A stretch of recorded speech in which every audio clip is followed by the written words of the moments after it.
vamos a hablar sobre su peor enemigo, sobre el peor enemigo, un infiltrado de Satanás. El peor enemigo, un infiltrado de Satanás. Queridos hermanos, debemos aceptar la responsabilidad personal por los problemas que nos pasan. No debemos culpar a nadie más por las cosas que nos pasan. Dice Proverbios 26:2, como el gorrión en su vagar y la golondrina en su vuelo, así la maldición nunca vendrá sin causa. En la traducción Good News Bible dice, la maldición no te puede dañar a menos que tú la merezcas. Es como el ave que vuela y nunca se posa. Eso quiere decir que el diablo no puede hacerle nada a usted. O mejor dicho, el diablo no puede hacerle a usted nada sin permiso de Dios. Lucas 22:31 me muestra cuando dice el Señor, dijo también el Señor, Simón, Simón, he aquí Satanás os ha pedido para zarandearos como trigo.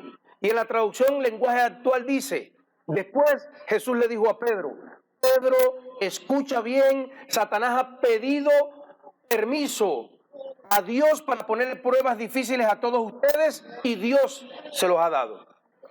En el libro de Job también los permisos que Dios le daba a Satanás, a Satán, eran milimétricamente calculados. Por ejemplo, en Job 1:12 nos muestra esa verdad. Balaam, por ejemplo, el profeta mercenario, no pudo maldecir al pueblo judío. No se le dio el permiso, número 22:5.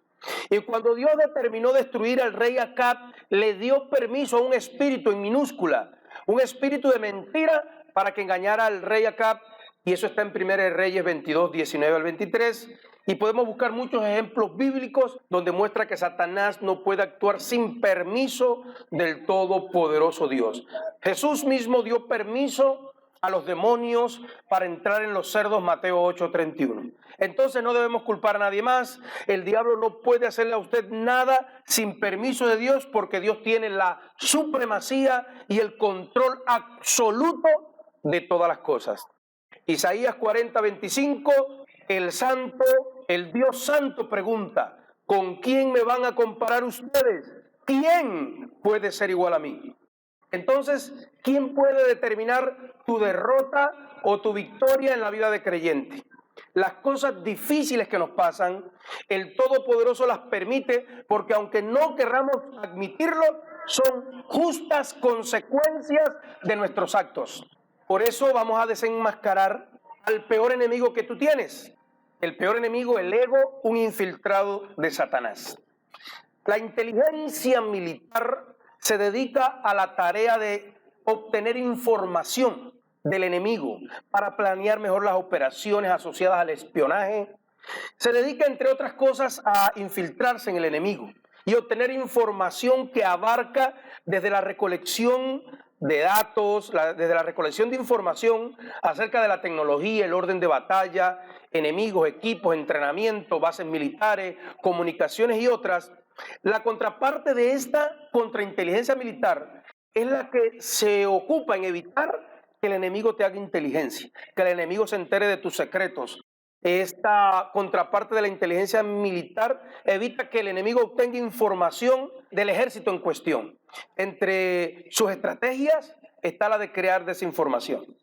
Algunos sistemas de inteligencia son muy famosos, tal como la CIA en los Estados Unidos, la KGB rusa o la antigua Unión Soviética, la seguridad del Estado cubana por su histórica lucha contra la CIA. ¿Por qué ha tenido la seguridad del Estado cubano, siendo un país pobre y pequeño, éxito en la lucha contra la CIA, el centro de inteligencia más poderoso del mundo? Oiga esto, Fidel Castro fue la persona a la que más atentados le han perpetrado en la historia de la humanidad, con 638 atentados, según registra el libro de récord Guinness. Y de seguro también los archivos de la agencia de la CIA, de la inteligencia de Estados Unidos, la principal organizadora. Los métodos planeados han sido diferentes, que van desde francotiradores, explosivos en los zapatos, venenos inyectados en un tabaco, hasta una pequeña carga explosiva dentro de una pelota de béisbol, entre otros muchos más. Los intentos todos fallaron debido al trabajo del sistema de inteligencia de seguridad del Estado cubano. ¿Cómo un país pequeño y pobre como Cuba pudo contrarrestar con efectividad por más de medio siglo al sistema de inteligencia del imperio más poderoso de nuestros tiempos? No lo digo con orgullo, sino estamos analizando el principio. Y se debe a que Cuba era bueno infiltrando agentes. Disculpen la palabra, en Cuba le dicen chivatos, acá dicen sapos. Entonces es más peligroso un infiltrado que todo el poder del enemigo que está afuera. Pues el infiltrado te entrega. Es peor un miembro de tu hogar, tramposo, mañoso, que esté jugando por detrás de ti. Una hija, un hijo, es más peligroso un amigo, una amiga infiltrado por Satanás que los enemigos que están fuera. Pues este infiltrado te entrega, abre las puertas al enemigo y eso puede determinar tu derrota. Satanás es el ladrón y asesino más peligroso que actúa desde afuera del verdadero creyente. Él no puede poseer al creyente, solo al impío lo puede poseer, al verdadero creyente. Así como dice Juan 10:10, el ladrón no viene sino para hurtar, matar y destruir. Y 1 Pedro, sed sobrios y velad, porque vuestro adversario el diablo, como león rugiente, anda buscando a quien devorar. Es más peligroso un infiltrado que todo el poder de los enemigos que están fuera. Pues como dije, este te entrega, abre las puertas al enemigo y esto puede determinar tu derrota. Acuérdese del caballo de Troya. En 1 Timoteo 4:16 dice, ten cuidado de ti mismo y de la doctrina, persiste en ello, pues haciendo esto te salvarás a ti y a los que te oyeren. Y como el Señor Jesús dice en Mateo 15:19, pero lo que sale de la boca del hombre viene del interior del hombre, y eso es lo que lo hace impuro, hablando de que el mal está dentro nuestro. Como un infiltrado de Satanás, el peor enemigo está dentro del ser humano. Y este versículo que vamos a leer es uno de los versículos que nos ayuda a entender la naturaleza de este peor enemigo. Primera de Timoteo capítulo 6, versículo 10. Porque raíz de todos los males, ¿de cuántos males? De todos los males es el amor al dinero, el cual codiciando algunos se extraviaron, dice otra traducción, se apartaron, se perdieron de la fe y fueron traspasados por ¿cuántos dolores? Muchos dolores. Empecemos a analizarlo. Raíz de todos los males. ¿A qué define este versículo como la raíz que sostiene, que le da vida y que alimenta a todos los males del mundo? Dice aquí que es el amor al dinero. ¿Los males tienen raíz como los árboles? Por supuesto que no, es una metáfora. ¿Qué función tiene la raíz de un árbol? Pues lo sostiene, le da vida y lo alimenta porque a través de ella se transmite la savia, se lleva la savia a todas las partes del árbol. Y dice, sigue diciendo el versículo que esta raíz de todos los males es el amor al dinero. El versículo es muy serio, pues según este versículo, el amor al dinero se cataloga como la raíz que sostiene y le da vida y alimenta con su venenosa savia a todos los males, no a la mitad, no a 1%, sino a todos los males de la humanidad. La frase el amor al dinero aparece en la Reina Valera de 1960, pero en casi todas las demás traducciones dice codicia y avaricia, y estas dos son hijas de una palabra mayor que en términos psicológicos se llama egoísmo. Entonces aquí debería decir, porque raíz de todos los males es el egoísmo, raíz de todos los males es la codicia, la avaricia, y el tronco mayor del árbol, el egoísmo. Raíz de todos los males es el egoísmo, y por ese egoísmo muchos creyentes están apartados de la fe y están llenos de dolores y desgracias. Hay quien pudiera decir, yo tenía que haber escuchado este mensaje hace 3 años atrás. El versículo de 2 de Timoteo capítulo 3, versículo del 1 al 4, lo resume como lo peor de todos los tiempos. Es decir, resume lo que acá en 1 Timoteo 6:10 dice que es raíz de todos los males. En 2 Timoteo 3 del 1 al 4, lo resume como lo peor de los últimos tiempos. Porque dice, también debes saber que en los últimos días, antes que llegue el fin del mundo, la gente enfrentará muchas dificultades. ¿Y qué traerá esas dificultades? Dice, porque habrá gente amadores de sí mismo, según la Reina Valera. Pero las otras traducciones dicen, habrá gentes egoístas. Y todos los problemas que están ocurriendo en el mundo vienen por el egoísmo del ser humano, según este versículo, raíz de todos los males. Del latín, la palabra ego significa yo, y es la parte consciente de nuestra personalidad. Vamos a analizarlo en el contexto griego, en el contexto occidental, en el contexto nuestro. Y este yo es la parte consciente de la personalidad.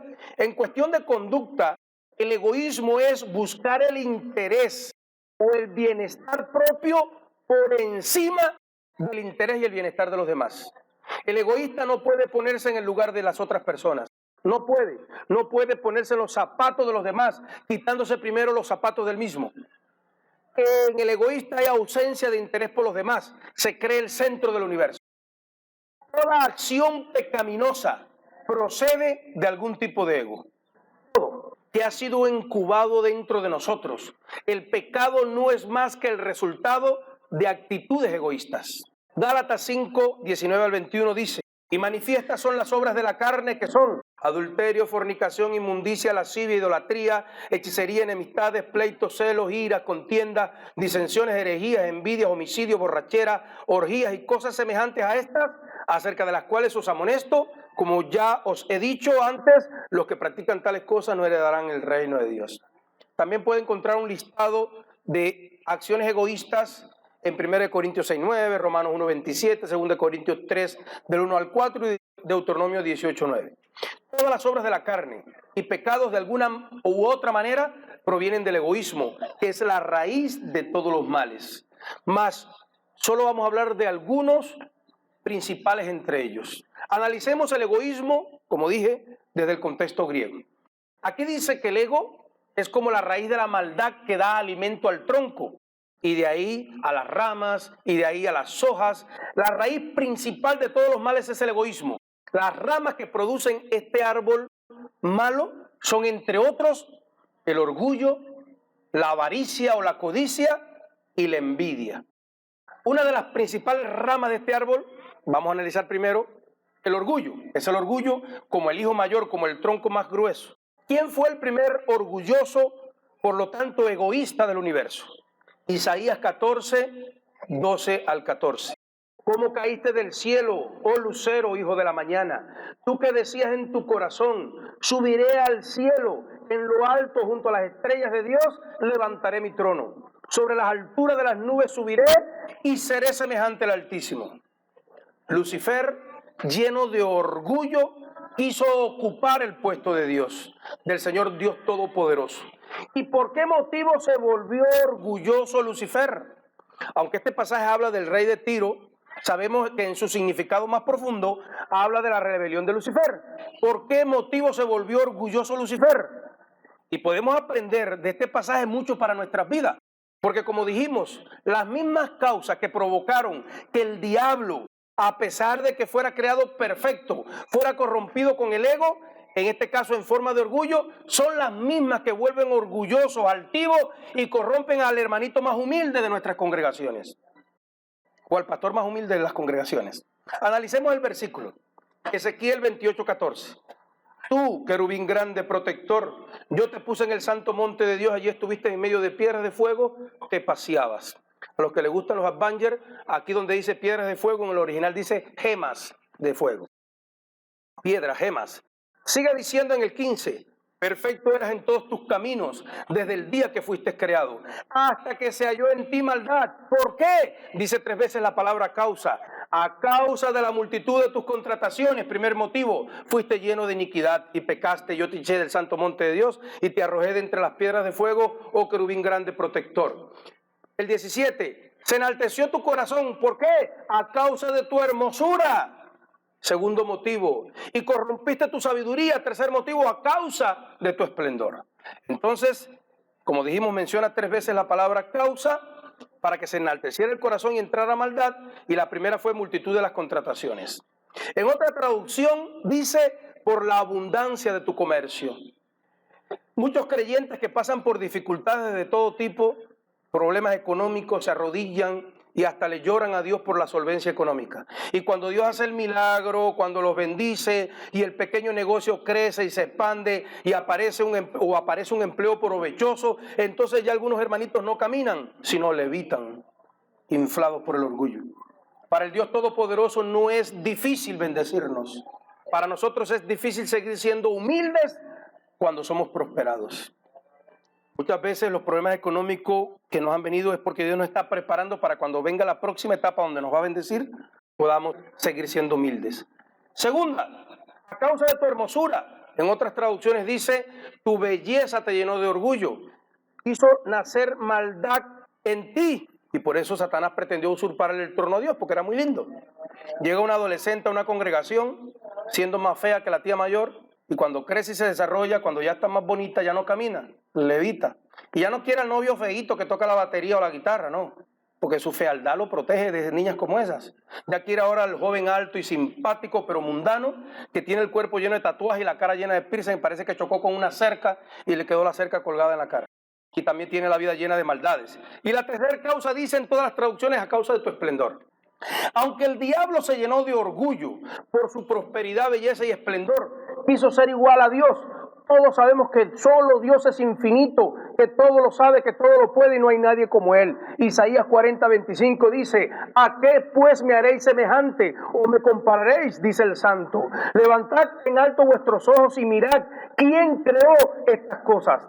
Él saca y cuenta su ejército y a todas llama por su nombre. Ninguna faltará, tal es la grandeza de su fuerza y el poder de su dominio. Y usted dirá, ¿y qué culpa tengo yo de que Satanás se volviera orgulloso y malvado? Pues bueno, nosotros también tuvimos nuestra parte sucia, hicimos nuestra parte sucia. Satanás, disfrazado de serpiente, supo inyectarle el veneno del ego, del egoísmo a Adán y Eva. Ellos de buena gana aceptaron ese veneno que estaba disfrazado de una oferta tentadora, la cual se parecía a los propios deseos de Satanás. Y seréis como Dios. En otras palabras, que ellos podrían alcanzar sabiduría, inteligencia, podrían llegar a ser su propio Dios. Y esto es humanismo, como en Cuba, donde dicen que fue el hombre el que se imaginó a Dios a su imagen y semejanza. Y que el hombre con educación, dicen en Cuba, puede lograr el paraíso en la tierra. Y ya he visto algunas veces en la televisión colombiana decir que la educación es la solución de Colombia. Pero en contraste a esa afirmación, podemos comprobar fácilmente que el centro de la ciudad, el centro de Bogotá, está lleno de indigentes que fueron grandes profesionales y que llegaron allá a las calles como habitantes de la calle por algún camino torcido como el alcohol o las drogas. Entonces no es la educación la solución de Colombia, ni de Cuba, ni de ninguna parte del mundo. La única solución que tiene el ser humano es agarrarse del sacrificio del Mesías, del Cristo, del Hijo de Dios. Amén. Y este veneno del egoísmo, de la maldad, pasó de generación en generación en la raza humana, hasta nosotros creciendo con fuerza y torciendo cada vez más el camino del hombre, el camino original que diseñó Dios para el hombre en la tierra. Las escrituras lo definen como iniquidad y dicen en el Éxodo 34:7, que guarda misericordia a millares, que perdona la iniquidad y la rebelión y el pecado, y que de ningún modo tendrá por inocente al malvado, pero que visita la iniquidad de los padres a los hijos y sobre los hijos de los hijos hasta la tercera y cuarta generación.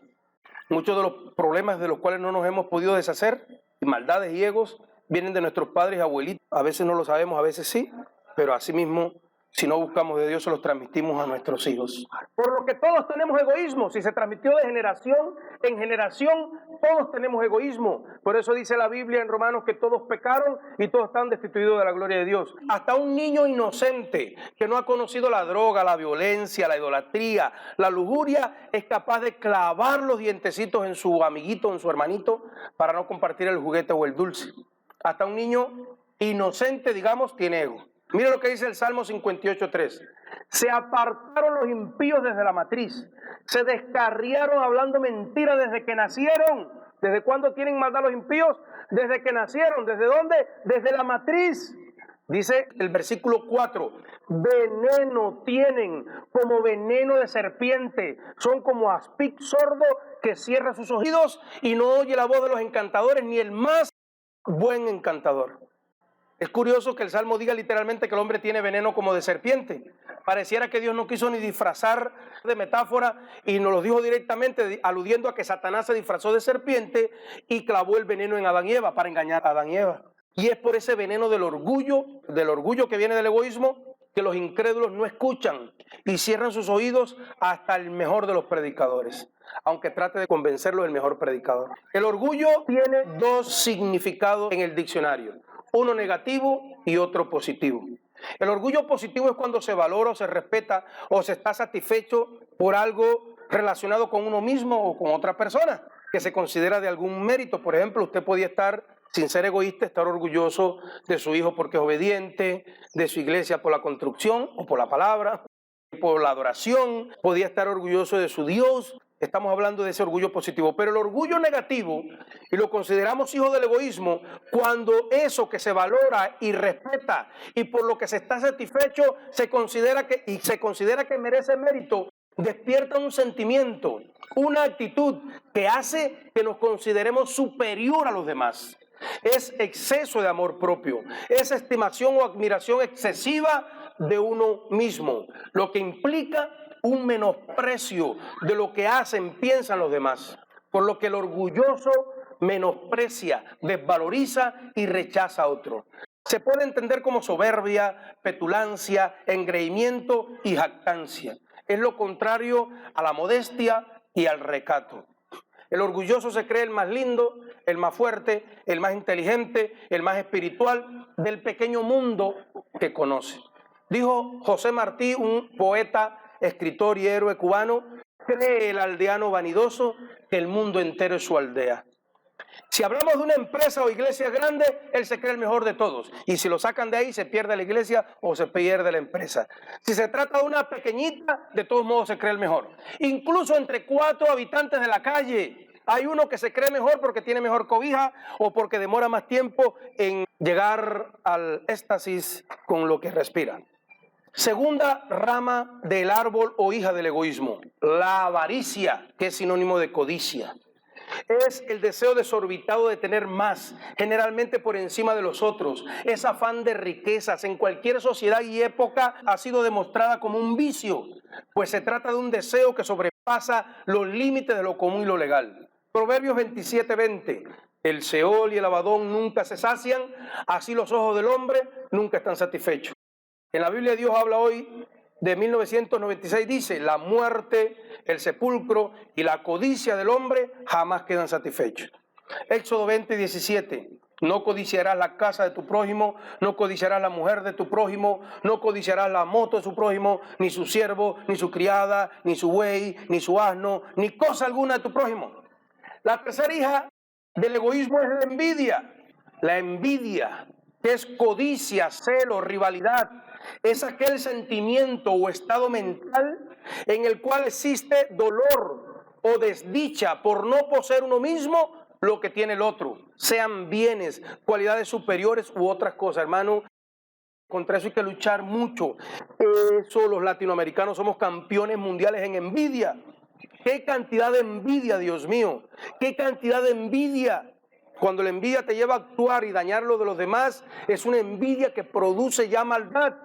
Debes luchar contra la envidia, debes pelear contra la envidia. Si el hermano tiene un buen carro y no se lo envidia o no se lo raya o no se lo daña, lo más seguro que puedas montar y en interior peleas contra ese sentimiento y deseas la bendición para él, lo más seguro que un día te puedas montar en el carro del hermano o en lo que él tiene. Entonces Proverbios 14:30 dice: el corazón apacible es vida de la carne, mas la envidia carcome los huesos. La envidia es parte del egoísmo y el egoísmo enferma. Está demostrado por universidades, han hecho estudios que el altruismo y la bondad es salud y que la envidia da problemas en los huesos, que el rencor reguardado trae artritis. A la mala inclinación, al egoísmo, las sagradas escrituras, el nuevo pacto lo llama lo terrenal, los malos deseos, el mal que mora en mí, le llama cuerpo de muerte, le llama concupiscencia, deseos de la carne, entre muchas alusiones y sinónimos. Colosenses 3:5, hacéis morir pues lo terrenal en vosotros. Romanos 7:18, yo sé que en mí, esto es en mi carne, no mora el bien. Romanos 7:24, miserable de mí, ¿quién me librará de este cuerpo de muerte? Romanos 13:14, y no proveáis para los deseos de la carne. Santiago 1:14, sino que cada uno es tentado cuando de su propia concupiscencia es atraído y seducido. Y Romanos 7:23, pues veo otra ley en mis miembros que se revela contra la ley de mi mente, la cual me lleva cautivo a la ley del pecado que está en mis miembros. Habla de un mal, de algo malvado que transmitió un veneno que está en la raza humana, a la cual podemos reconocer como egoísmo, pero la Biblia también lo llama, como dijimos, malos deseos, lo terrenal, la carne, el mal que mora en mí, deseos de la carne, entre muchas alusiones y sinónimos. Ahora, bajo el contexto hebreo y según el pensamiento semita, que el egoísmo se define como deseo de recibir solo para sí mismo. Mira esta definición, lo mismo que los griegos o el contexto occidental dice egoísmo, el mundo hebreo, el mundo semita lo define como deseo de recibir solo para sí mismo. Y se podría comparar con la palabra Satán, que significa literalmente oponente o adversario. Es decir, que el ego, que tu ego, nuestro ego o nuestro deseo de recibir para nosotros mismos es nuestro verdadero adversario. Es como un infiltrado de Satanás. Cada vez que se usa la palabra Satanás en las Escrituras Sagradas, no siempre se habla de un ángel caído.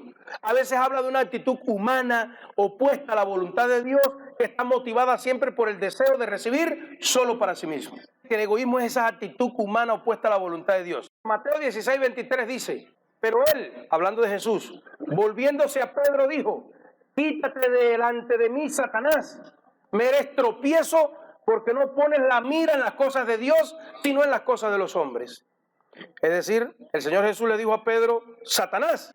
Y Pedro no es Satanás. Pedro ni estaba poseído, ni era Satanás. Jesús le estaba hablando de una actitud dentro de Pedro que era opuesta a la voluntad de Dios. Y le dijo, quítate. Es igual a decirle, no te quiero cerca, ponte más lejos, aléjate de mí, ponte a una distancia.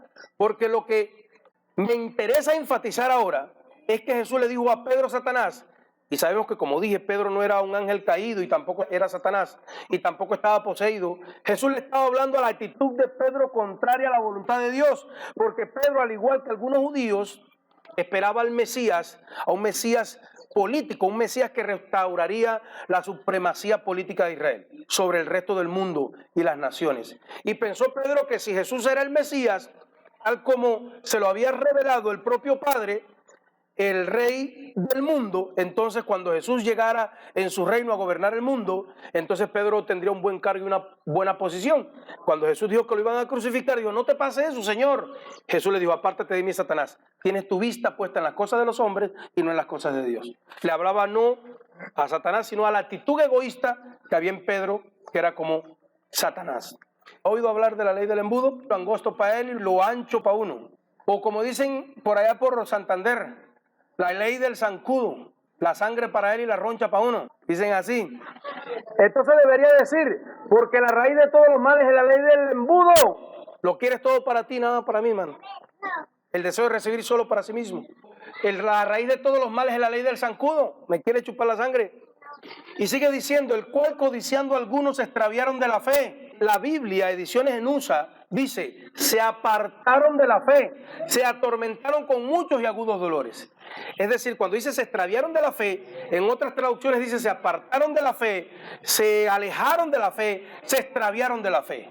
Oiga esto, una montaña da imagen de algo majestuoso y poderoso. La roca forma parte y es de la misma naturaleza de la montaña. Se va a una montaña como el Nevado de Santa Marta o el Ruiz y logra con una herramienta filosa separar un pedacito de montaña, un pedacito que quepa en su mano. ¿Qué nombre puede tomar ese pedacito que usted extrajo de la montaña? Puede llamarse piedra, puede llamarse roca, ¿cierto? Ni un solo átomo de su esencia ha cambiado. ¿Por qué cambió el nombre y ahora tiene un nombre más pequeño si en su esencia química y física está hecho de lo mismo que está hecho la montaña? No ha cambiado. Si devolvemos la roca, la piedra, a la montaña, entonces deja de llamarse roca y piedra y cuando usted mira desde lejos vuelve a tener la definición de montaña. Es decir, la definición de roca o piedra no está determinada por su sustancia, sino por su relación con la montaña de la cual se originó. Dentro de la montaña es grande y poderosa y fuera de la montaña es roca, piedra. siendo limitada e insignificante. Por eso dijo Jesús en Juan 15:5, porque separado de mí nada podéis hacer.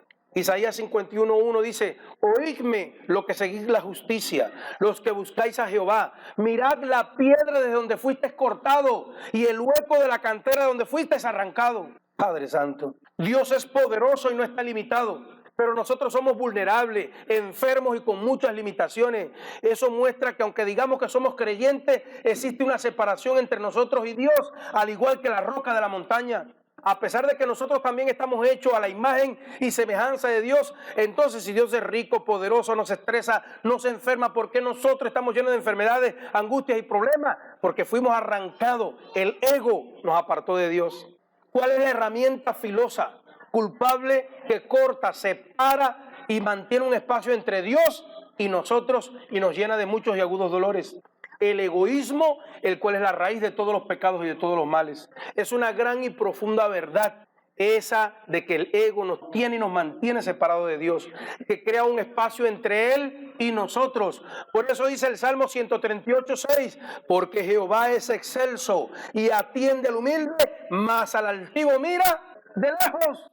Las escrituras son demasiado claras. Mira de lejos es igual a decir está separado de Dios a una buena distancia. Mientras más egoísta, más lejos de Dios. Hasta el impío nota eso. Dice, hermano, ore por mí, usted que está más cerquita de Dios. Dios ama al pecador, aunque el altivo lo ama, al igual que al humilde. Él no hace excepción, pero sí hace distinción, porque al altivo lo tiene más lejos y al humilde lo tiene más cerca. Lo atiende al humilde de cerquita y al altivo cada vez más lejos. ¿Qué distancia prefiere estar usted de Dios? ¿Dios es egoísta? Claro que no, todo lo contrario. Entonces, según el libro de Amós, el profeta Amós, capítulo 3, versículo 3, nos explica por qué estamos lejos de Dios con nuestro egoísmo. Porque dice la Biblia allí en Amós 3:3, ¿andarán dos juntos si no estuvieran de acuerdo? Entonces Dios no puede juntarse con nosotros, pues no actuamos de acuerdo como actúa Él. Debido a esto, a que actuamos opuesto a la forma como actúa Dios, actuamos egoístamente, entonces es como si permitiéramos que una herramienta nos arrancara y nos separara cada vez más de Dios. ¿Andarán dos juntos si no estuvieran de acuerdo? Isaías 59:2, pero vuestras iniquidades han hecho división entre vosotros y vuestro Dios, y vuestros pecados han hecho ocultar de vosotros su rostro. Todos vivimos la mayor parte del tiempo en un estado egoísta, desde que sirven la comida en el hogar, y todos, paranoia, incluyendo los hermanos, miran disimuladamente con la esquinita del ojo para ver si le sirvieron una porción de carne más grande al otro, si le echaron más tajaditas de plátano, si le echaron más tomate, si le echaron más salchicha a la otra persona. ¿Cuál es la única persona consagrada, desprendida, que sirve para ella misma la porción más pequeña de carne y de lo más rico en la casa? ¿Quién es? Esa consagrada que se sirve el pedacito más pequeño. La mamá, porque se traga el pedazo más grande escondido en la cocina. ¿Por qué la mamá es la más gordita? Todo el mundo está delgado y la gordita es la mamá y es la que menos come. El mal testimonio de sus bananos la delata. Todo lo que enseña Jesús tiene que ver con mirarnos a nosotros mismos para eliminar nuestro ego y parecernos más a Dios. Por eso dice en Mateo 5:48, sed pues vosotros perfectos como vuestro Padre que está en los cielos es perfecto. Además, que es el fruto del Espíritu, sino el carácter de Dios implantado en nosotros por el Espíritu Santo a través del sacrificio del Mesías. Todo tiene que ver con luchar contra tu ego. Cuando dice en 1 Corintios 13:4, el amor es sufrido, el amor no tiene envidia, el amor no es jactancioso, el amor no se envanece, no hace nada indebido, no busca lo suyo. ¿Qué no hace el amor? Mire, la única manera de explicar esto hasta lo más profundo es el contexto hebreo, porque el contexto hebreo, el ego se llama deseo de recibir solo para sí mismo, de buscar lo propio. El egoísta busca cualquier cosa que suceda, la aprovecha para beneficio propio. Y el amor, ¿qué hace? No busca lo suyo. Por eso dice el amor no busca lo suyo. Está diciendo que el amor no busca lo suyo, no es egoísta. El egoísmo es lo contrario al amor y Dios es amor. Dios es deseo de compartir y Satanás es egoísmo. Satanás es deseo de recibir solo para sí mismo. Tal como la ley y los profetas se resumen en ama a tu prójimo como ¿qué? Como a ti mismo. No está diciendo no le apliques al prójimo la ley del embudo ni la del zancudo. Es como decir que no se debe solo recibir para sí mismo. Es igual que decirte que no seas egoísta. Levítico 19:18. No te vengarás ni guardarás rencor a los hijos de tu pueblo, sino que amarás a tu prójimo como a ti mismo, yo Jehová. Y Mateo 22:39. Segundo es semejante a este. Amarás a tu prójimo como a ti mismo. Si usted está pasando por problemas, por sufrimientos en muchas áreas de su vida, tales como la familia, las finanzas, el trabajo, la salud. Puede ser que no haya notado que el peor enemigo, el infiltrado, el ego, lo tenga separado de la fe, lo tenga alejadito de la fe y lo tenga lleno de dolores, aunque usted mismo se crea que es un buen creyente. En gran medida estamos ignorantes a esta realidad de un ego que actúa como infiltrado en nosotros, que tiene la misma naturaleza de Satanás, por lo tanto le abre las puertas y le da derecho, y Satanás puede pedir permiso para dañarnos y crece sin control, y hace que actuemos egoístamente con el deseo de solo recibir y no de compartir, y a la vez nos separa de Dios. Debido a esto, actuamos de forma opuesta a Dios. Anular nuestro ego, llevarlo a la mínima expresión, es el requisito fundamental para poder ser un discípulo de Jesús. Lucas 9:23, y decía todo: si alguno quiere venir en pos de mí, niéguese a sí mismo. Ya no lo quiera todo para usted, no aplica la ley del embudo, no tenga deseo de recibir solo para sí mismo, sino que tome su cruz cada día y sígame. Marcos 8:34, versión lenguaje actual: si ustedes quieren ser mis discípulos, tienen que olvidarse de hacer su propia voluntad, es decir, de trabajar para ustedes mismos. En otras traducciones, que renuncie a sí mismo. En otras, que también se olvide de sí mismo. Y en otras, elimine el deseo de recibir solo para sí mismo. ¿Cuándo vamos a seguir el ejemplo de Jesús, que dijo al Padre: no se haga lo que yo quiero, sino se haga ¿qué? Tu voluntad. Todo en la palabra tiene que ver con identificar y luchar contra nuestro egoísmo, que es nuestra mala naturaleza. Este infiltrado le abre las puertas a Satanás y nos entrega a él. Es lo mismo que luchar contra ese deseo de solo recibir para nosotros mismos. Entonces usted no puede salir de aquí pensando: nos enseñaron a no desear nada, nos enseñaron a no desear nada, vamos a morirnos de hambre, vamos a no trabajar, vamos a no hacer nada, vamos a no defendernos porque hay que luchar por no recibir nada. No, Dios lo que quiere es que transformes ese deseo de recibir solo para ti mismo y lo transformes en el deseo de recibir, pero con el objetivo, con la pasión de compartir, como lo hace Dios. Dios lo tiene todo, pero es amor porque Dios lo comparte todo, tal como lo hace Dios. Y así estaremos derrotando de verdad en la práctica al infiltrado, al oponente, al ego, al deseo de recibir solo para sí mismo, a la ley del embudo, a la ley del zancudo.